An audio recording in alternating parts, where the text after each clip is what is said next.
வணக்கம் சோதர நண்பர்களே. 2024ஆம் வருடம் குரு வக்ர பலன்கள் 2024 அக்டோபர் மாதத்திலிருந்து 2025 ஜனவரி மாதம் வரைக்கும், அதாவது 4 மாத காலங்களுக்கு குருவானவர் ரிஷபராசியில் வக்ரகதி அடைகிறாங்க. பொதுவாக ஜோதிடத்தில் அந்த ஜோதிட பலன்கள் அப்படின்னு வரும்பொழுது இந்த வக்ர பலன்கள் அப்படிங்கிறது புரிஞ்சுக்கிறது கொஞ்சம் காம்ப்ளிகேட்டடாக தான் இருக்கும். அதாவது வக்ரம் அப்படிங்கிறது கிரகங்கள் பின்னோக்கி செல்வது அப்படிங்கிறது பெரும்பாலானோருக்கு தெரிஞ்ச விஷயம்தான். ஆனால் அது கிரகங்களுடைய தன்மைகளுக்கு ஏற்ப, அது இருக்கக்கூடிய இடங்களுக்கு ஏற்ப, அதன் வகையில் நன்மை தீமை அப்படிங்கிறது கொஞ்சம் முரண்பட்ட தன்மையிலேயே இருக்கும். அதனால தான் வக்ரம் கிரகங்கள் அடையும் பொழுது சுப கிரகங்களே அசுப பலன்களை கொடுப்பது, இல்லைன்னா அசுப கிரகங்களே சுப பலன்களை கொடுப்பது போன்ற விஷயங்கள்லாம் எதிர்பார்க்கலாம். அந்த வகையில் கிரகாதிபத்திய வகையில் குரு முழு சுப கிரகமாக கருதக்கூடியவங்க. பட் அதே நேரம் குருவை பொறுத்த வரைக்கும் குரு இருக்கும் இடம் குரு பார்க்க தான் கோடி நன்மை அப்படிங்கிறது தான் பழமொழி. அப்போ இந்த மாதிரியான கிரகங்கள் வக்ரம் அடையும் போது அதனுடைய பலன்கள் அப்படிங்கிறது ரொம்பவுமே மாறுபட்ட நிலையிலும் முரண்பட்ட நிலைகளும் தான் இருக்கும். அதனால தான் இந்த வக்ர கிரகங்களுடைய பலன்களை பொதுவான வகையில் எடுக்கிறது அப்படிங்கிறது கொஞ்சம் சிக்கலான விஷயம்தான். பட் இருந்தாலுமே இந்த வக்ர கிரகங்கள் என்பது சுய ஜாதகத்திலேயே வக்ரம் பெற்றிருந்தது அப்படின்னா, கோச்சார ரீதியாக அது வக்ரம் அடையும் பொழுது அதனுடைய முழு பலன் அப்படிங்கிறது கிடைக்கப்பெற்று வருது. மற்றவங்களுக்கு ஒரு 50-60% நடக்குது அப்படின்னா, இந்த வக்ரம் அடைந்தவங்களுக்கு சுயஜாதகத்தில் வக்ரம் பெற்றவங்களுக்கு இந்த கிரகங்களுடைய பலன்கள் அப்படிங்கிறது 90-100% வரைக்கும் முழுமையாக இருக்கும். ஸோ பொதுவாகவே இந்த குரு பயிற்சி அப்படின்னு வந்துட்டாலே எல்லா ராசிக்காரங்களுக்கும் பொது பலன்கள் அப்படிங்கிறது சொல்லப்படும். அதில் எல்லா ராசிக்காரங்களுமே பார்த்தீங்கன்னா ஒரு சார்பினர் மட்டும் இன்னும் எதுவுமே நடக்கலை, எப்போ போல தான் இருக்குது அப்படின்னு நினச்சிட்டு இருப்பாங்க.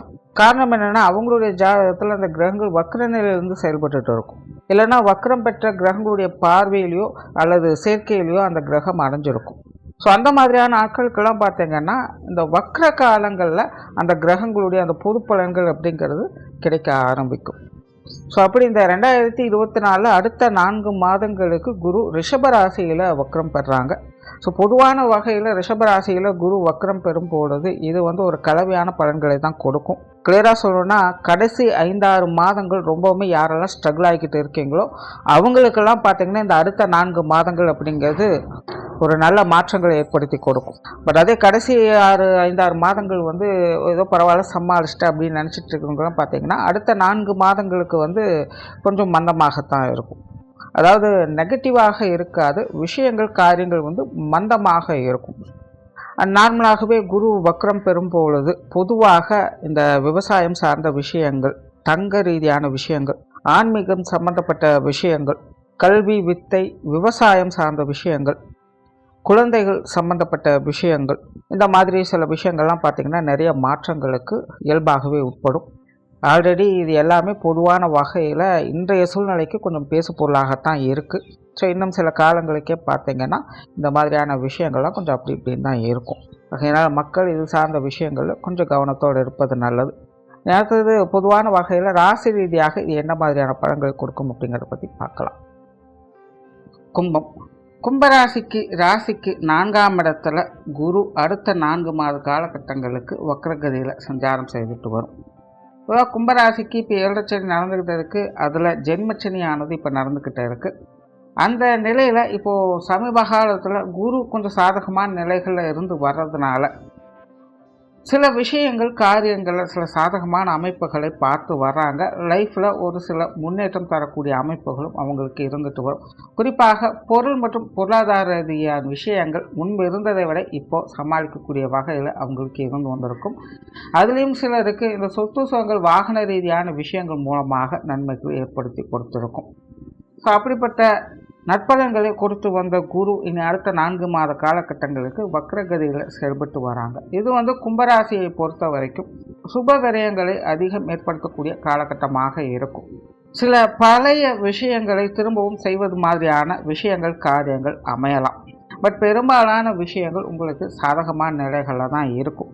அதே போல் கும்பராசிக்காரங்க தனிப்பட்ட முறையில் ஒரு விதமான மன இறுக்கத்தோடு செயல்பட்டு வந்த அவங்களுக்கு இந்த வக்ர காலகட்டங்களில் கொஞ்சம் மனம் ரிலாக்ஸ் ஆகக்கூடிய நிலைகளை அவங்க பார்க்க முடியும். விஷயங்கள் காரியங்கள் அது எப்படி இருந்தாலும் சரி, அது நல்லபடியாக இருந்தாலும் சரி, மோசமான நிலைகளாக இருந்தாலும் சரி, அதை பற்றியெல்லாம் பெருசாக எதுவும் கவலைப்படாமல் கிடைக்கக்கூடிய சில மாற்றங்களை வைத்து மன நிறைவை பெறக்கூடிய அமைப்புகளை இந்த கும்பராசிக்காரங்க இந்த காலகட்டங்களில் பார்த்து வருவாங்க.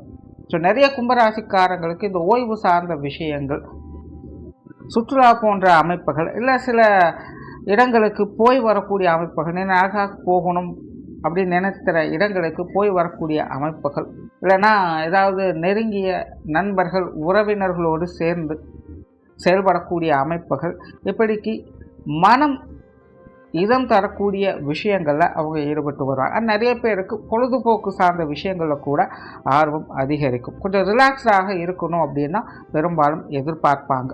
ஆனால் அதே நேரம் இந்த காலகட்டங்களில் சுப விரயங்கள் அப்படிங்கிறதும் அதிகமாக இருக்கும். நிறைய பேர் இந்த காலகட்டங்களில் வீட்டுக்கு தேவையான பொருட்களை வாங்குவது, அல்லது அவங்களுக்கு பர்சனலாக தேவைப்படக்கூடிய முக்கியமான சில பொருட்களை வாங்குவது போன்ற அமைப்புகள் அப்படிங்கிறது ஏற்படும். வீட்டுகளில் வீட்டு உபயோகப் பொருட்கள் போன்ற விஷயங்களை பழுது பார்க்கக்கூடிய அமைப்புகள், அல்லது ஒன்றை கொடுத்து ஒன்றை வாங்கக்கூடிய அமைப்புகள், இந்த மாதிரியான விஷயங்கள்லாம் எதிர்பார்க்கலாம். சிலருக்கெல்லாம் இந்த ஆடை ஆபரண சேர்க்கைகள், பொன்பொருள் சேர்க்கைகள் போன்ற விஷயங்களும் ஏற்படலாம். சொத்து சுகங்கள், வாகன ரீதியான விஷயங்களில் மாற்றங்கள் இருக்குது. நிறைய பேருக்கு இந்த வாகன யோகங்கள் அப்படிங்கிற நல்லபடியாக இருக்குது. அந்த சொத்து சுகங்கள் வகையில் நிறைய பேர் இந்த நிலப்புலன்கள் வாங்கினவங்கெல்லாம் பார்த்திங்கன்னா ஏதாவது ஒரு விஷயத்தை அதில் மேற்கொள்வதற்கான வாய்ப்புகள் இருக்குது. அதாவது கட்டிடங்கள் கட்டுவது, கிரகப்பிரவேசம் போன்ற விஷயங்கள் செய்வது, அப்படி இல்லைன்னா வாங்கின இடத்தை ஒரு நல்ல விலைக்கு விற்பது போன்ற ஏதாவது ஒரு வகையில் நிலப்புலன்கள் சார்ந்த விஷயங்களில் சில நன்மைகளை எதிர்பார்க்க முடியும். பூர்வீக சொத்துக்கள் அமைப்புகளை கூட சில சாதகமான அமைப்புகளை இந்த காலகட்டங்களில் எதிர்பார்க்கலாம். தொழில் வேலை உத்தியோகம் சார்ந்த விஷயங்கள் இந்த காலகட்டங்களில் நிறைய மாற்றங்கள் அப்படிங்கிறது ஏற்படும். நிறைய பேருக்கு இந்த புதிய வேலை வாய்ப்புகள், தொழில் வாய்ப்புகள் போன்ற விஷயங்கள்லாம் கிடைக்கப்பெற்று வரலாம். பழைய ஆர்டர்கள் அப்படிங்கிறது திரும்ப கிடைக்கப்பெறலாம். ரொம்ப நாளாக அவங்க கூட பிஸ்னஸ் பண்ணியிருப்பாங்க, பட் திடீர்னு இடையில ஏதோ ஒரு விஷயங்களால் அவங்க கட்டாயிருப்பாங்க. திரும்பவும் அந்த மாதிரியான நபர்கள் வருவதற்கான வாய்ப்புகள் இருக்குது. ஸோ தொழில் வேலை உத்தியோக ரீதியாக ஒரு பக்கம் வேலை சுமை அப்படிங்கிறது அதிகமாக இருக்கும், இன்னொரு பக்கம் பார்த்திங்கன்னா அதற்கேற்ற நன்மைகள் அப்படிங்கிறதும் நிச்சயமாக இருக்கும். சிலருக்கு வேலை மாற்றங்கள் போன்ற விஷயங்கள் ஏற்படலாம். பதவி உயர்வுகள், சம்பள உயர்வுகள் போன்ற விஷயங்களை எதிர்பார்க்கலாம். பட் தொழில் வேலை உத்தியோக ரீதியாக கும்பராசியை பொறுத்த வரைக்கும் எந்த அளவுக்கு வரவுகள் இருக்கோ அந்த அளவுக்கு அலைச்சல்களும் இருக்கும் அப்படிங்கிறதையும் ஞாபகத்தில் வச்சுக்கோங்க. வெளியூர் மற்றும் வெளிநாடு சம்பந்தப்பட்ட விஷயங்கள் சாதகமான நிலையில் இருக்கும். குறிப்பாக வெளியூர் சம்பந்தப்பட்ட விஷயங்கள் கும்பராசிக்காரங்களுக்கு ரொம்பவுமே சாதகமான அமைப்புகளை ஏற்படுத்தி கொடுக்கும். பிரயாணம் சார்ந்த விஷயங்கள் எல்லாமே திருப்திகரமாக இருக்கும். ஆனால் ஆன்மீக ரீதியான விஷயங்கள் சாதகமான நிலைகள் இருக்கும். ஆன்மீக பணிகளில் ஈடுபடுவதற்கான வாய்ப்புகள் இருக்குது. நிறைய பேர் ஆலய வழிபாடுகள், தெய்வ வழிபாடுகள், குலதெய்வ வழிபாடுகள் போன்ற விஷயங்கள்லாம் இந்த காலகட்டங்களில் பின்பற்றி வருவீங்க. ஆனால் இல்லங்களில் சுப விசேஷங்கள், சுப காரியங்கள் போன்ற அமைப்புகளை பார்க்க முடியும். குறிப்பாக திருமண விஷயங்கள், புத்திரபாக்கிய அமைப்புகள் இந்த காலகட்டங்களில் சிறப்பாகவே இருக்குது. குடும்ப விஷயங்கள், காரியங்கள் சமாளிக்கக்கூடிய நிலைகளில் இருக்கும். இப்போ குடும்ப ரீதியான விஷயங்களும் கூட எந்த அளவுக்கு சந்தோஷம் இருக்கோ அந்த அளவுக்கு கொஞ்சம் அலைச்சல் தரக்கூடிய விஷயங்களும் இருக்கும். சிலருக்கெல்லாம் பார்த்திங்கன்னா குடும்ப பொறுப்புகள் அப்படிங்கிறது சற்று கூடுதலாகலாம், அல்லது குடும்ப விஷயங்கள், காரியங்கள் வகையில் கொஞ்சம் இழுபறியான சமாச்சாரங்கள் அப்படிங்கிறது ஏற்படலாம். நம்ம ஒரு விஷயத்தை பிளான் பண்ணோம், பட் நடக்கிறது ஒரு மாதிரி இருக்குது அப்படிங்கிற மாதிரி விஷயங்கள்லாம் அப்பப்போ வந்து போகலாம். பட் இருந்தாலுமே அது எல்லாமே உங்களுக்கு முடிவில் சாதகமான அமைப்புகளையும் சந்தோஷம் தரக்கூடிய விஷயங்களையுமாகவே இருந்து வரும். ஸோ குடும்ப விஷயங்கள், காரியங்கள் இந்த காலகட்டங்களில் அலைச்சல் இருந்தாலும் ஆதாயமும் உண்டு. குடும்ப உறுப்பினர்கள் வகையிலும் சமாளிக்கக்கூடிய விஷயங்களை எதிர்பார்க்க முடியும். குறிப்பாக குடும்ப உறவுகளுக்குள்ள இந்த காலகட்டங்களில் கலவையான மாற்றங்கள் அப்படிங்கிற நிச்சயமாக இருக்கும். சில நேரங்களும் உங்களுக்கு ஃபுல் சப்போர்ட் அப்படியே பண்ணுவாங்க, பட் சில நேரங்கள் உங்களுக்கு அப்படியே ஃபுல் ஆப்போசிட்டாகவும் இருப்பாங்க. ஸோ கொஞ்சம் சூழ்நிலை தகுந்த மாதிரி அனுசரித்து போய்க்கிறது நல்லது. பெற்றோர்கள் சார்ந்த விஷயங்கள் இந்த காலகட்டம் சமாளிக்கக்கூடிய நிலைகள் இருக்குது. பட் இருந்தாலும் பெற்றோர்கள் வகையில் கொஞ்சம் விரயங்கள், செலவுகள் ஏற்படுவதற்கான வாய்ப்புகள் இருக்குது. உடன்பிறப்புகள் சார்ந்த விஷயங்கள் இந்த காலகட்டங்களில் கொஞ்சம் மேட்டிங் போட்டியாகத்தான் இருக்கும். உடன்பிறப்புகள் வகையில் சின்ன சின்ன கருத்து வேற்றுமைகள் அப்படிங்கிறது ஏற்படும். ஸோ அவங்க வகையில் கொஞ்சம் சூழ்நிலை தகுந்த மாதிரி அனுசரித்து போய்க்காங்க. கணவன் மனைவி உறவுகள் இந்த காலகட்டங்களில் சாதகமான நிலைகளை எதிர்பார்க்கலாம். வாழ்க்கை துணை விஷயங்கள், காரியங்கள் நன்மைகளை கொடுக்கும். அனுசரணையான விஷயங்களும் ஆதரவுகளும் பெற்றுவரலாம். பட் வாழ்க்கை துணையின் வகையிலும் கொஞ்சம் விரயங்கள், செலவுகள் அப்படிங்கிறதும் ஏற்படும். சிலருக்கெல்லாம் வாழ்க்கை துணையோடு சேர்ந்து வெளியிடங்களுக்கு போய் வரும்படியான சூழ்நிலைகள் கூட ஏற்படலாம். இதெல்லாமே உங்களுக்கு ஓரளவுக்கு சாதகமான அமைப்புகளை கொடுத்து வருது. அண்ட் குழந்தைகள் சார்ந்த விஷயங்கள் ஒரு கலவையான அமைப்புகள் இருக்குது. ஆரம்ப காலகட்டம் அப்படிங்கிறது குழந்தைகள் சம்மந்தப்பட்ட விஷயங்கள் கொஞ்சம் பட்டும்படாமல் தான் இருக்கும். பட் வக்ர காலத்தின் பிற்பகுதிகள் அப்படிங்கிறது குழந்தைகள் வகையில் சுமூகமான மாற்றங்களை பார்க்க முடியும். உற்றார் உறவினர்கள் நண்பர்கள் வகையில் சாதகமான அமைப்புகளை எதிர்பார்க்கலாம். குறிப்பாக உறவினர்கள் சம்பந்தப்பட்ட விஷயங்கள் கும்பராசிக்காரங்களுக்கு இந்த காலகட்டங்களில் நன்மைகளை ஏற்படுத்தும். நண்பர்கள் வகையில் கூட சின்ன சின்ன கருத்து முரண்பாடுகள் இருந்தாலும் எதிர்பாராத வகையில் சில ஆதாயங்களை அவங்க வகையில் பார்க்க முடியும். மாணவர்களுக்கு கல்வி மற்றும் வித்தை சார்ந்த விஷயங்கள் இந்த காலகட்டங்கள் நன்மை கொடுக்கக்கூடிய வகையிலேயே இருக்குது. தொழில் வேலை உத்தியோகம் சார்ந்த விஷயங்களும் கொடுக்கல் வாங்கல் விஷயங்களையும் கடன் சம்பந்தப்பட்ட விஷயங்களையும் ஒரு கலவையான மாற்றங்கள் இருக்கும். கொஞ்சம் நிதானித்து செயல்படுறது நல்லது.